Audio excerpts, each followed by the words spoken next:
I'll start introducing our panel, and we'll just go from there. I'm sorry, I'm going from your left to my right. No, your left to your right.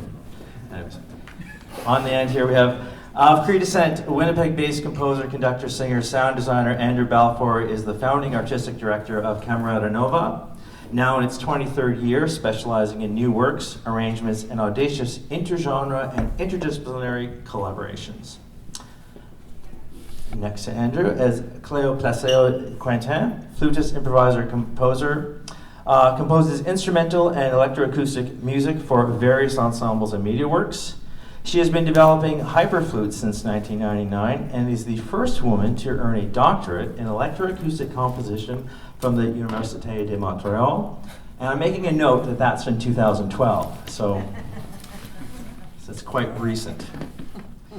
Gabriel Dharmoo is a composer, vocalist, improviser, and researcher based in Montreal. He was awarded the 2017 Jules Léger Prize from the Canada Council of the Arts for his composition, I'm going to get this wrong, I'm sorry, but One Man Show.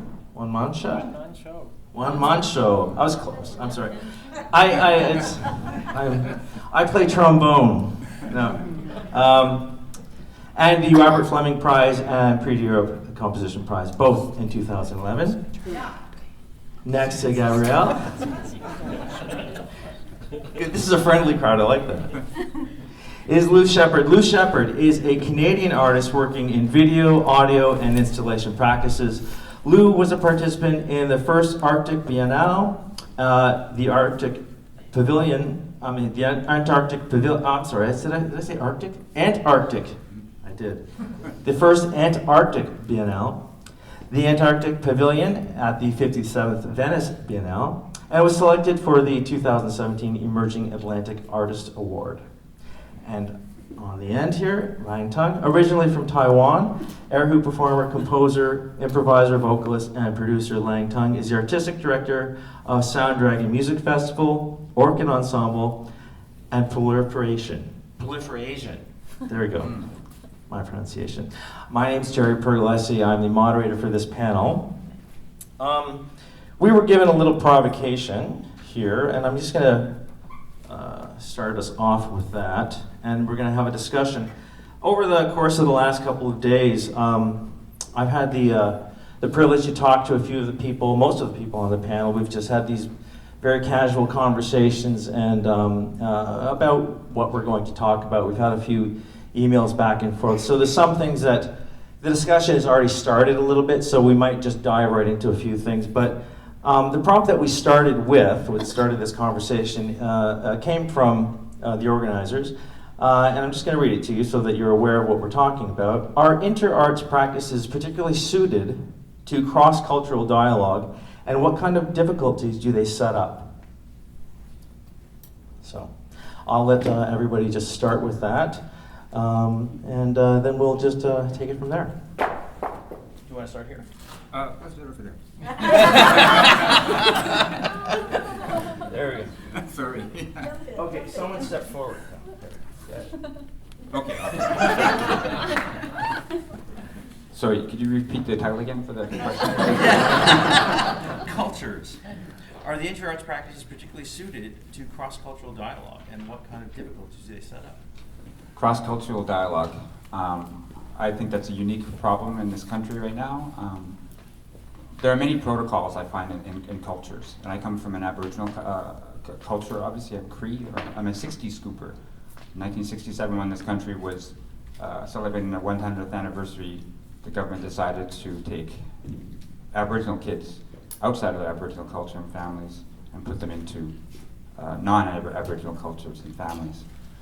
There's an interesting idea about artists sort of expanding their horizons, I find, with different cultures.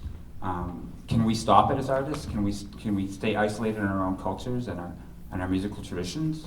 Or are we meant to explore so-called world music, or are we meant to utilize as much as possible? Do we use sacred instruments in our music? Do we use old sacred songs in our music that are not meant to be performed? I don't know. I mean, this might be getting a little bit off topic, but I find it's very challenging as artists, and I think we're supposed to challenge that. I find myself in a time in my career right now where I'm trying to figure out how I do this, how do I respect the past and my peoples and the language, and how do we go forward? It's very demanding, I find. So I guess it's a great topic of discussion. So I guess let's talk. Okay, we go in order. For me, I jumped in this panel at the last minute, and the only thing I was aware of, there was this discussion about culture. What are we talking about? Because this word is just so vast and can include so many different things. And for me, so I wanted to take this angle of vision on it, not related to ethnical culture, but more to just the general culture of artistic knowledge and culture. Because even in the same community, my neighbor who lives next door to me has a totally different artistic culture than mine. And in that sense, we can also, like for me, like cross-culture can be in any direction. Reaching different audience is a cross-cultural thing that an artist can look to do. For example, by trying to get involved people who are interested in other type of arts. They know, for example, someone who's following lots of the new contemporary visual art scene, they have a different culture about visual art. And they may get interested into new music, but we need to make this cross-cultural join to meet them. And that's a big problem with new music. I think we are kind of isolated in the musical world sometimes, especially the presenters, more traditional presenters, orchestras, and so on. And I think that many people who follow like the new dance scene, for example, is very famous in Montreal. But the people who goes to this new dance scene, they don't know the new music scene. And it doesn't make sense, but it is a culture problem of the fact that these people, even if they are involved and interested into new art, they don't know the new music. And I think somehow we have lots to do to make this cross-culture between the different disciplines of arts.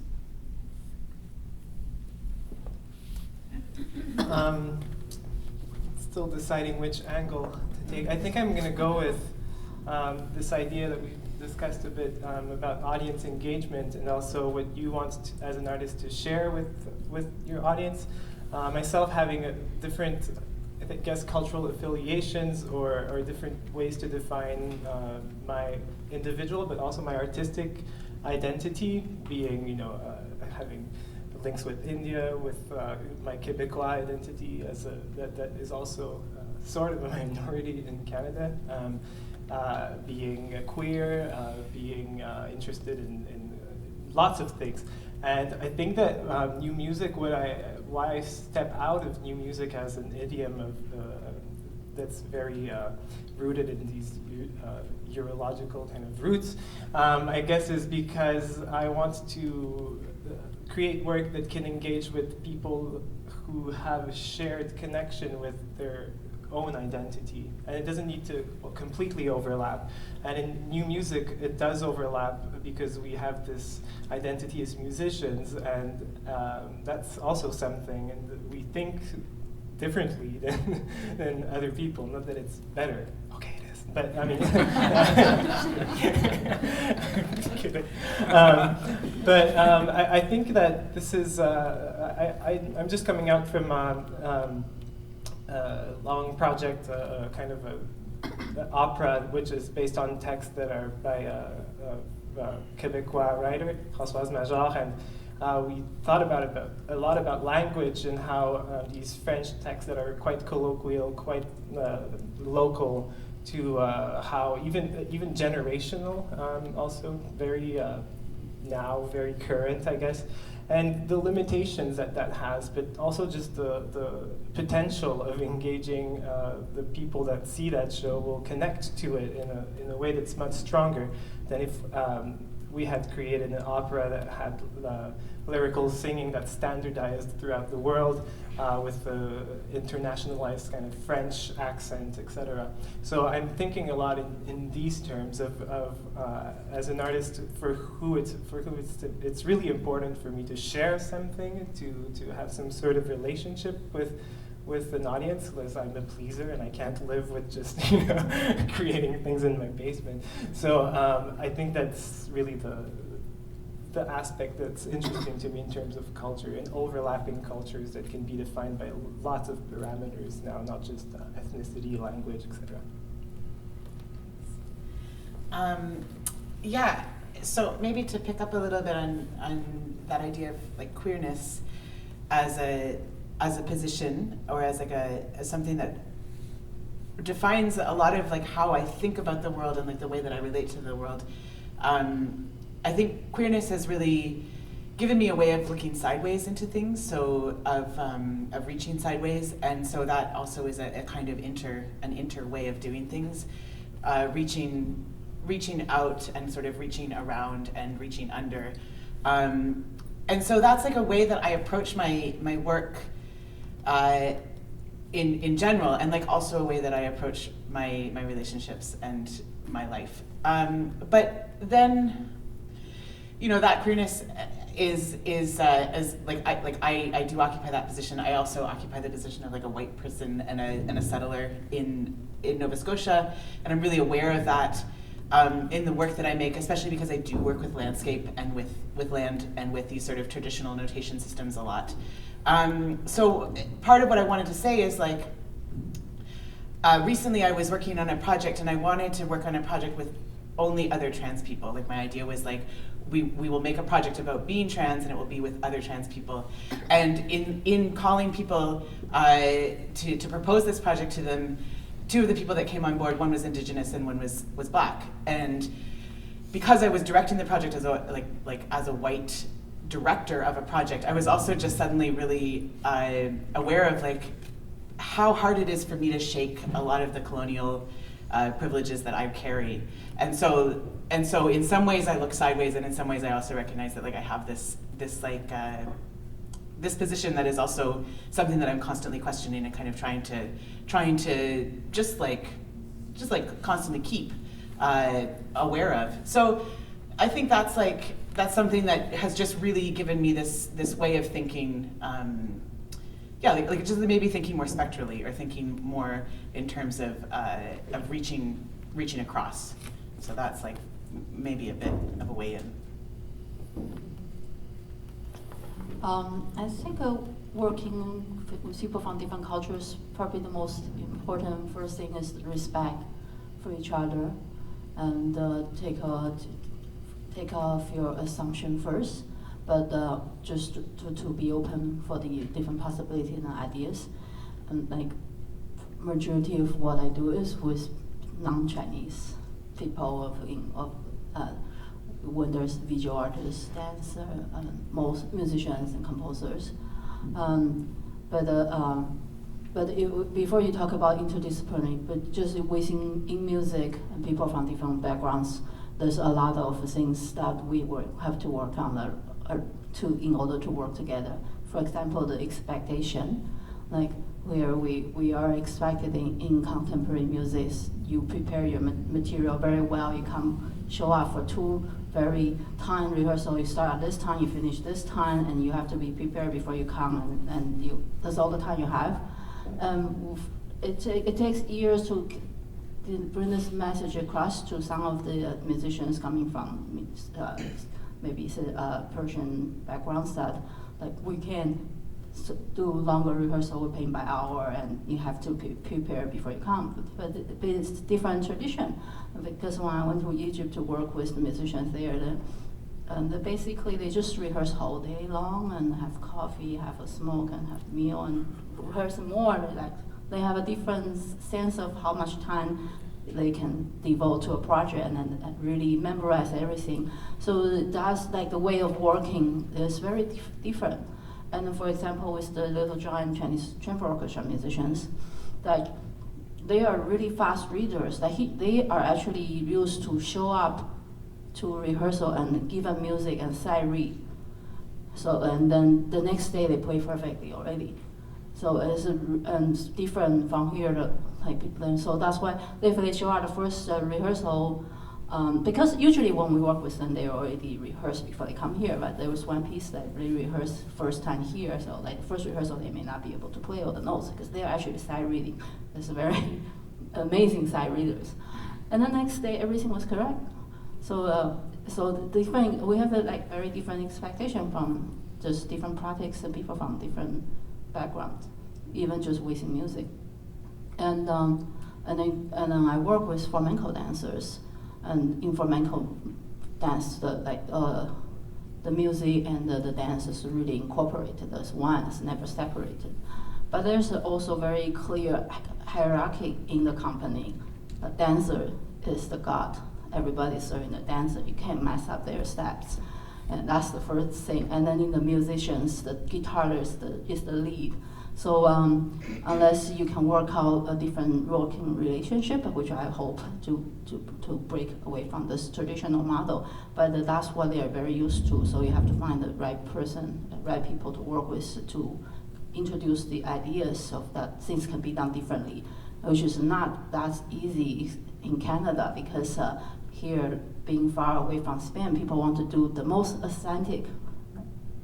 That if in Spain, people are not worried about being most authentic because they are anyway.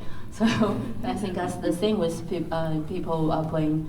There's people playing Chinese music. They say, "Oh, we have to play the traditional material, traditional repertoire, and try to be as authentic as they can." But if you live in Asia, like this is not really a requirement for you. So for me, approaching music is like I don't really see. Today I'm playing Chinese music. Tomorrow I'm playing avant-garde. And the next day I'm playing world music. I sort of bridges the gap between, and if it's in my composition, then you see the crossing between the different styles in the same piece. So that's sort of how I approach it. Thank you. That's a lot to distill. So I'm maybe just gonna play off a couple of things that came up, and one of the things that comment that I made to the panel before we got together was the question itself. If we were just maybe to forgive us for not taking a completely positivist kind of viewpoint to this and saying, of course this is wonderful, and we're going to reach out and be wonderful. But if we kind of take the position of this, because we're coming from 21st century music is, we could just say it's derived from the Western canon and so on. If we can just establish that, how when we're doing what we're doing is it's not colonial outsourcing. How do we speak to each other, speak to people? This is a great potpourri of people up here on this panel, and I just realized I'm the only white dude on the count sitting up here, which is kind of, but I own that. But I will say one thing that a few years ago, the chances of talking about being on a cultural panel and having half that panel be from the queer community would be a little weird. So that's nice. So there's been progress. But I do want to address the idea of protocols, because how do we reach out to each other, and what are the expectations of the people that we reach out to, and how do we mitigate that liminal space, or what some of us might call that queer space. How do we reach out to each other in respectful ways? How do we deal with the idea of time was just something that just literally came up because this session started late, and so these are all really, really great issues. I'm just wondering, does someone want to take that idea and maybe run with it a little bit? if we're talking about protocols and using different cultural aspects of things, I'll use an example of a very large-scale opera that COC had just done with the 150 money, the Louis Riel opera. And I know many of you know about some of the inside stories of this. I don't necessarily have a problem with some of the mistakes that were made, but I have a problem when you get indigenous actors or performers on stage and they don't say a word, because that actually tells us that no lessons have been learned. In fact, that once again, indigenous people on stage don't have a voice. And I understand the idea of sort of like trying to make this inclusive, that opera or whatever, but I find that that's a mistake that they should not have made in this day and age. They had their advisors, they had their elders, they had their protocol sheets, they did not listen to them. So my feeling is the respect is important too, but we, the community of artists, need to listen. There are elders, there are people out there that know about things like that.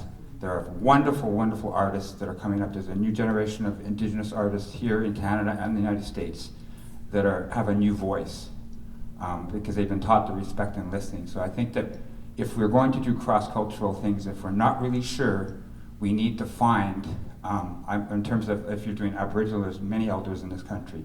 But again, we need to understand that there's different timelines too. You would never cut off an elder if he's doing an honor song or doing a blessing. You would never do that. That would be the ultimate disrespectful thing to do. And I think most of us or all of us know that because I see a lot of nodding heads.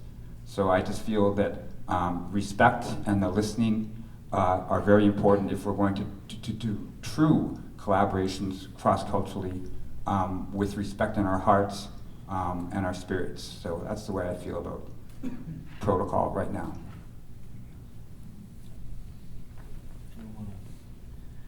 Can I talk about the meeting a little bit? A few of us might have been in a meeting that was held a little while ago at the CMC that dealt directly with that, with the opera and so on. And in that room it was great because it was, I think, I mean, I hope you felt the same way that it was really informative, and I just remember saying to myself, just don't say anything, just shut up and listen, please, you know.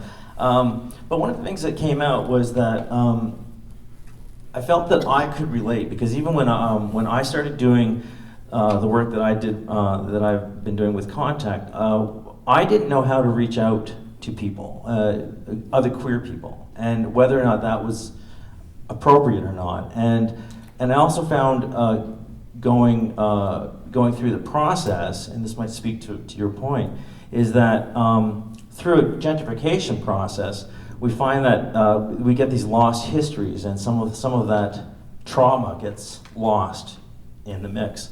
And so how do we reclaim that? You know, how do we restore that for ourselves so that when we do integrate, you know, when we start talking about cross-cultural collaboration and so on, how do we do that where that we don't have a gentrified history, but with that, you know, it's not the narrative that, you know, that it's not that dominant narrative, but it's a narrative that is respectful both ways, or it's at least honest for whoever is involved in that process of collaboration.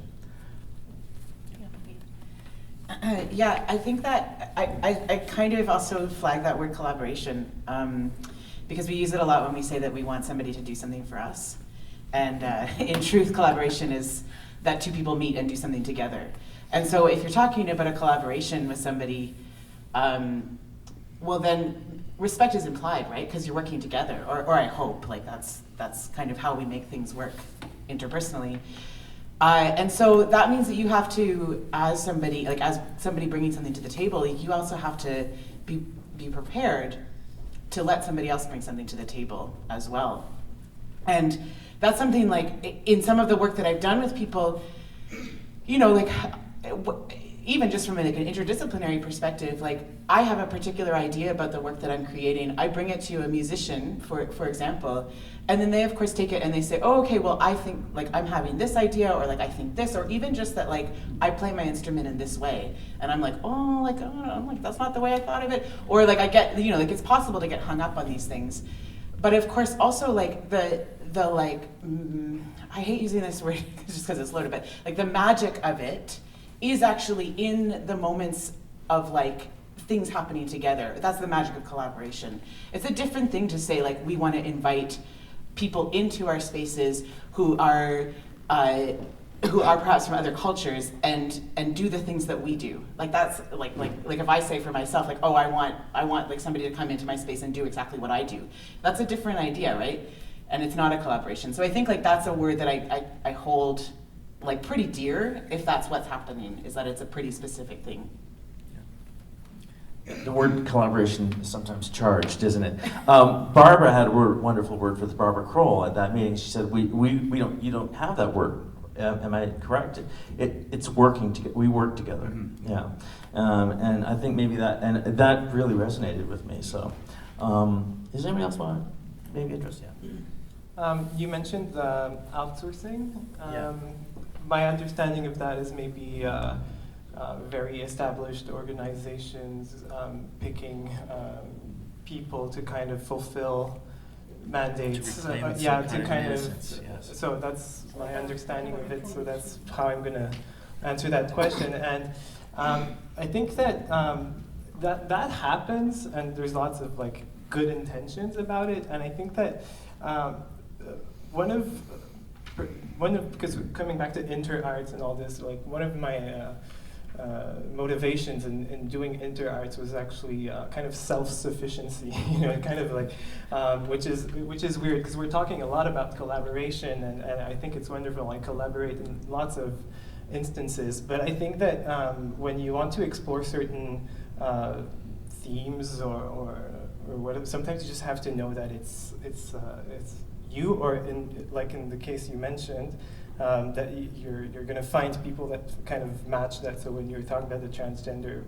project, so you're getting you're selecting something, and it kind of stems from the source, and I think that's really important because I loved the discussion this morning, with Heiner Goebbels, and but I was I had lots of thoughts about this. Where he was describing how being the polyphony of listening to all the conceptors and all that. And I think listening is so important, but I kind of trip sometimes at the point that about the aspect of it that you might listen, but not everybody will voice everything in every context. And there are power dynamics at play in many collaborative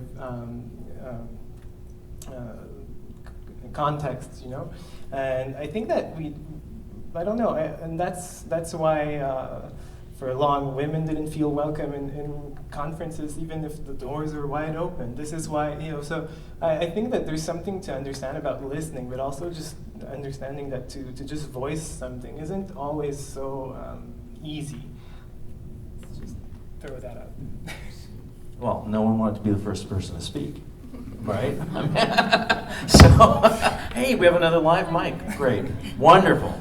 Well, another thing to add is the language is still a very big barrier for many people to participate, and we can look in this room and say how many non-white people is in here, and like the conference registration, there's the language option, and there's the like English and French. You have like little or medium or fluent, and I say, where's the option for none? Because I'm not comfortable to click little French when I only know Merci beaucoup. I can't tell which one's man or female washroom.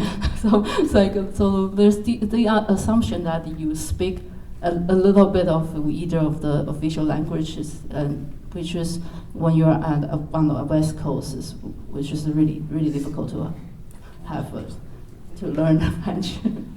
That's a really good point. I went back, did a little. I thought, if I have to moderate something, I may as well, at least since I don't know what I'm talking about most of the time, I thought I'd maybe educate myself a touch. I went back and found a keynote address from George Lewis from the forum in, I think, 2010.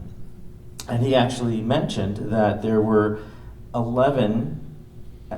least 11 distinct cultures that had over 1 million people represented in Canada. So that meant as far as our two official languages are concerned, you know, not counting the various amounts of indigenous language that go unrecognized every day.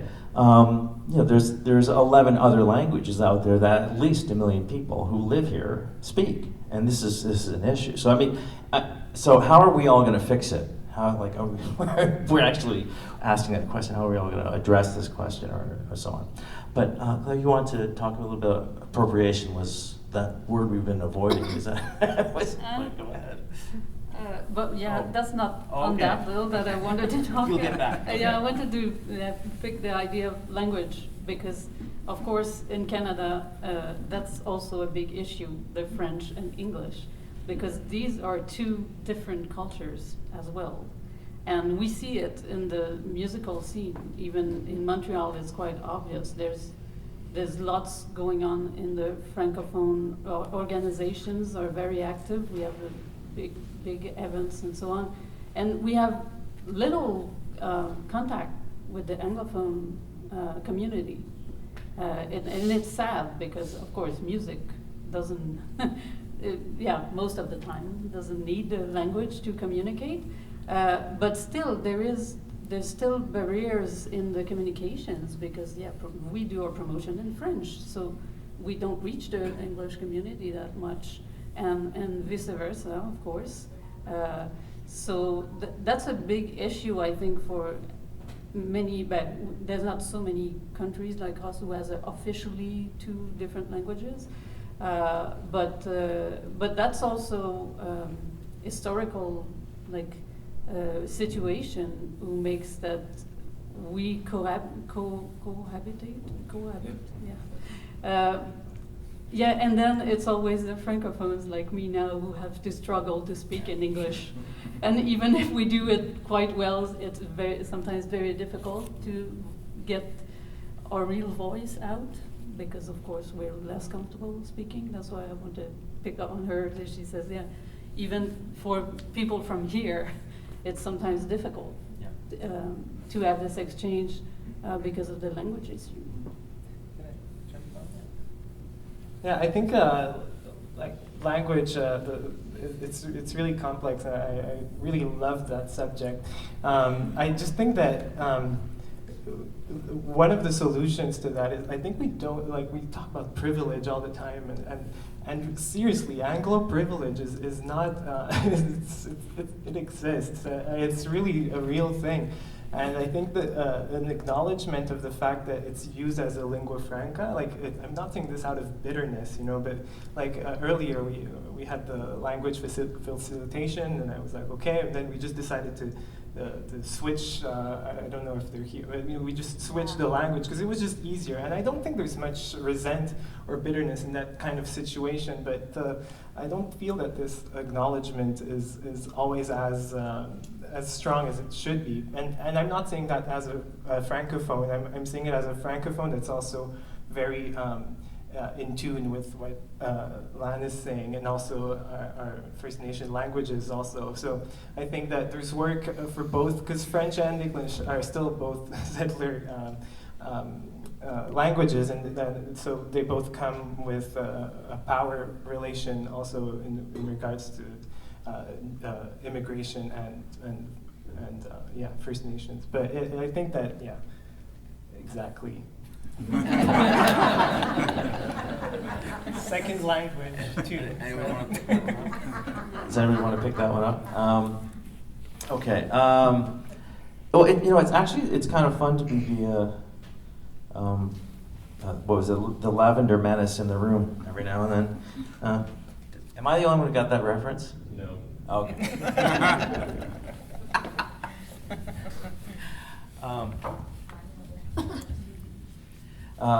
Well, I might maybe. Can we?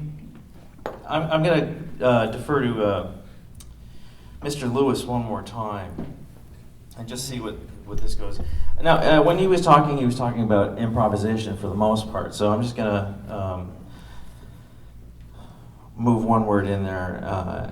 But what he did acknowledge when he was talking about this thing, because when he was talking, what I got out of it was he did address through through his keynote, he did talk about, he addressed a lot of issues that live in our new music world, and I really did appreciate that. So I'm just going to substitute one word and then read the rest as a quote. So the word I'm going to substitute for improvisation is interdisciplinary arts. So interdisciplinary arts can both facilitate and embody cross-cultural and transnational exchanges that produce new conceptions of identity, history, and the body, promulgate new notions of meaning and knowledge, and provide models for new forms of social mobilization and community development, providing a means of speaking across boundaries of culture, genre, and practice. And I thought that's a great quote, and I'll use that hopefully one of these days. But the one thing that I really appreciated about his address was that it's not just about culture, it's not just about practice, and it's not just about genre. A lot of times it's about all of these things blended into one giant problem or opportunity. And I think maybe that's how we look at these things, you know. So, I'll just, from personal experience, every time I ran into an issue about early on in the days when there weren't that many queer artists practicing in contemporary music and doing it very visibly, you just you had to kind of figure it out as you went, and you just kind of have to make your own space, and you had to kind of go, okay, well, there's a faux pas on the other person that I'm dealing with, so, or whatever. There was some tension, and you just deal with that. And so every problem that we encountered, we turned into an opportunity to correct that problem. So I'm wondering since we've addressed some issues, do we have some solutions that we might offer? And can I say something? Yeah, I'm gonna now I'm just gonna turn the screw, I guess. But like this idea of solutions too is it's loaded, right? Like that's a solution-driven idea. Like comes from it comes with a value set that is around production. It's like, oh, how do we be better? How do we make this better? And it's like, actually, how do we actually just slow down and say, well, if we want people to come to our events, or if I want somebody to come to my event, it's not like, oh, can I suddenly make a space that's going to be perfect for them? Probably not, right? Like the form is not perfect to attend this event. Like the bathrooms here are not perfect for trans people negotiating them, and and those are issues of accessibility that need to be addressed. But also, how do we make our spaces just more? I think less solution driven, where it's going to be like, okay, we can make this something that's going to be perfect, and how do we actually just make space and make time, and maybe how do we stop making the time and let somebody else make the time, I guess, and make the space. And that space is messy. Oh yeah. but we like the messiness. And I think too, it's like there's a lot of generosity that I see in people, that when I'm working with people around issues, and I'll just say around issues of accessibility, I often encounter a lot of generosity from people who are able to say this is what I need. But having to constantly say what you need, it costs a lot from people, and I think it's important to recognize too, every moment that someone speaks up, kind of like what you said, it's not always. Sometimes I'm also just oh, I just not today. Maybe not today. Not today. I'm going to be oh, I use they pronouns. Oh, I use they pronouns, or whatever it is. And I think it's important to figure out ways to make space that isn't just about having to assert a voice, but also just that space is a little bit easier to navigate. And I don't know how that happens, but I hope that can happen. Well, I mean, it also begs the question: why do we want to do this? Why do we want to reach out to these cultures? Why can't we just have it be this wonderful heteropatriarchal kind of art form that's just all about white guys? Why can't we do that? So why? I can't. Obviously. Great. So let's run with that. Yeah. Yeah, I've been faced with that situation a lot as an electroacoustic composer. I was the only graduate student at UDM for a couple of years, and then hopefully many other women joined later on. And there's a couple of people who got their diploma after me, including Terry, who's here around, the year after me, I guess, or 2 years after. And that's also an issue about voicing out what you think or what you want to do. Or I've been facing this situation all the time when I sit in a class with 20 guys, programmers like me, and even my own teacher I would come out at the class and show him what I was doing, and he was like, "Oh, you can do this?" Yeah, why not? You know? Yeah, that's pretty good for a girl. I didn't know you could program Max MSP stuff. And this was just several years ago, you know? That was not, 20 years ago. And it is still like this. The social view of women in electronics, it's still the same. Every time I meet people and I say I do live electronics stuff, and they never think that I'm a programmer and that I can manage electronics with soldering and etc. And it just doesn't cross their mind that this is possible. So and it's still the case now. So hopefully it's slowly changing, but too slowly. Well, and this again, I think to an extent goes back to why. Why do we want to reach out? Why do we want to reach out to women? Why do we want to reach out to Indigenous people? Why do we want to reach out to queer people? Why do we want to reach out to, Asian, the Asian community? Why do we want to reach out to anyone? I'm kind of going on a tangent, I guess. But it is a messy space. It's a matter of that's right. We'll have questions. Great. How are we doing for time? Well, we'll just go to questions. Great.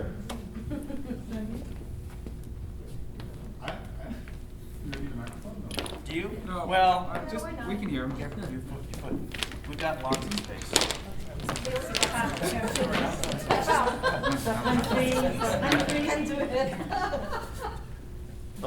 Well, I'd like to connect your question with what Cleo said earlier, that new music is a marginalized community within the grander scale of culture, within the grander scale of music in general. That's why. Because clinging to the white, hetero, and so on privileges has made this music isolated. And it shouldn't be. Why should new invention be isolated in a larger community? And if we're going to look for roots, probably they're there. And that's why one should reach out. I also think that we have to stop thinking in terms of we reaching out. I mean, we are here. We're all here, Yeah. And we have to start thinking about what deep structural changes are we willing to consider making in order to decolonize music education, for example, or post-secondary music studies. What does it actually mean to make a small step like decolonizing my 20th century music history course?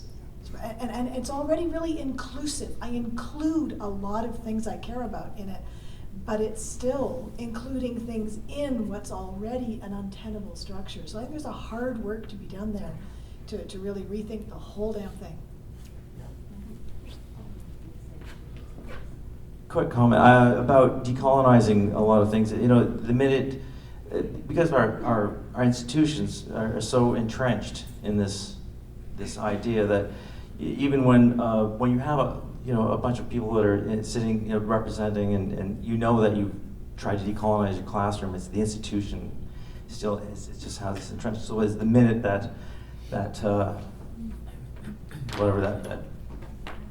patriarchy comes into place, it just straightens a place out, right? We are the institutions.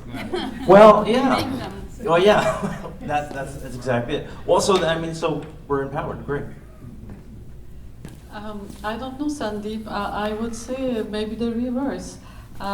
Yes, we are isolated, but everyone is isolated. You just see around the world. I would say, why? Because we will all die. The human being will die if we don't learn to work together, to be together, to respect each one.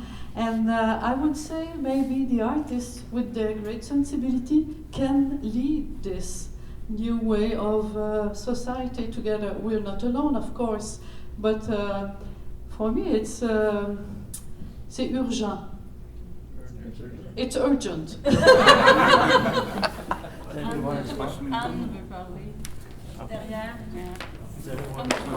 No?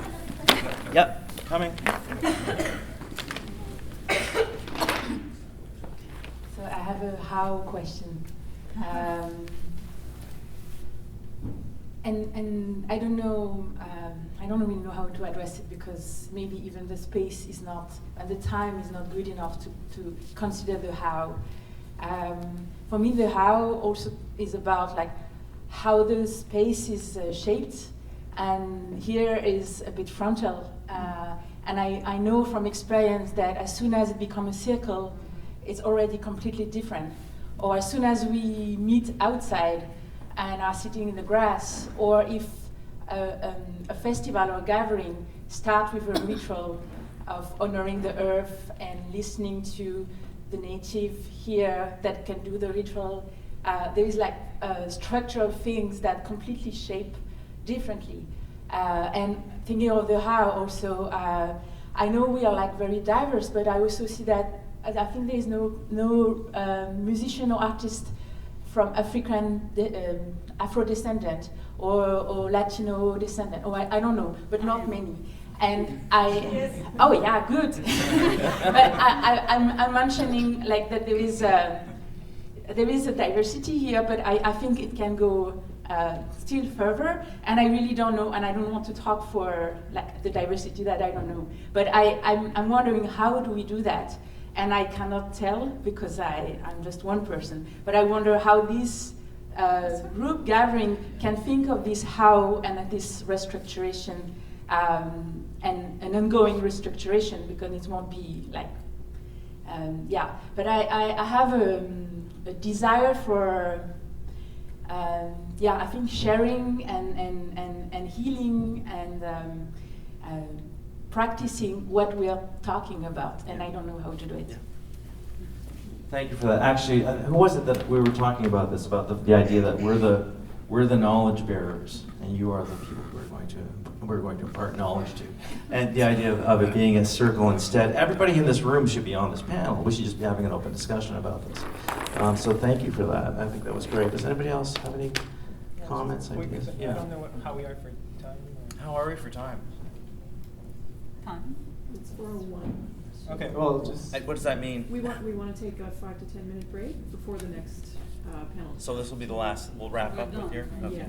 Okay, well, just quickly, because we're talking about the institution and the decolonization and all that, and I just want to remind us that so many people do inter-arts and et cetera that they don't know what's going on here, and it's really important to know, and that when we talk about this, it's one form of like appropriation of like grassroots or independent art forms that are already doing lots of the things that we're theorizing, and I just like to put that out there. Yeah. Yay for the underdog. Well, thanks everyone. Thank you for your comments. Thank you for your wonderful comments. Let's chat.